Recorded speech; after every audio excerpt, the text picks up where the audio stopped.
A bomb assassination left the man with only 3 organs intact. Driven by profit, a robotics company shelled out $2.6 billion to build him a custom-made mech suit. The suit was impervious to bullets and blades.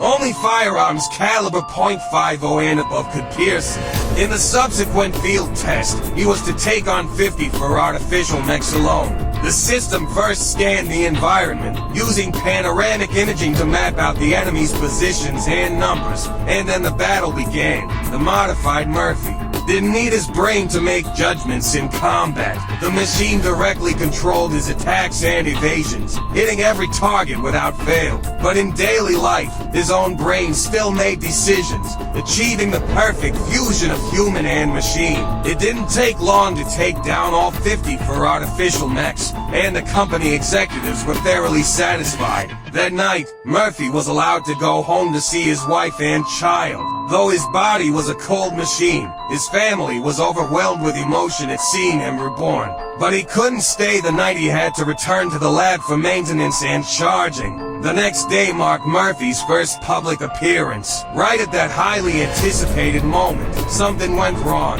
While uploading police database files and crime footage, he saw the video of his own murder. The shock to his brain caused a system crash. But the media was waiting outside, and even the mayor had arrived. With no other choice, the doctor used that same footage to stimulate his brain again, while constantly clearing the dopamine his brain produced until he became an emotionless shell. When he walked out of the lab, he passed his wife and child without a flicker of recognition, heading straight through the hall. In that moment, he was no different from any ordinary machine, just with a face. But he quickly a wanted fugitive in the crowd, apprehending them in less than a minute. This arrest catapulted Murphy to fame. He soon took over most of the police department's cases. Criminals were rounded up one by one, and the city's crime rate plummeted. He became a hero in people's eyes, with his approval rating soaring. Only his wife sensed something was off. Moved by her genuine affection, Murphy's emotions gradually returned. He pulled up footage of his son looking dejected,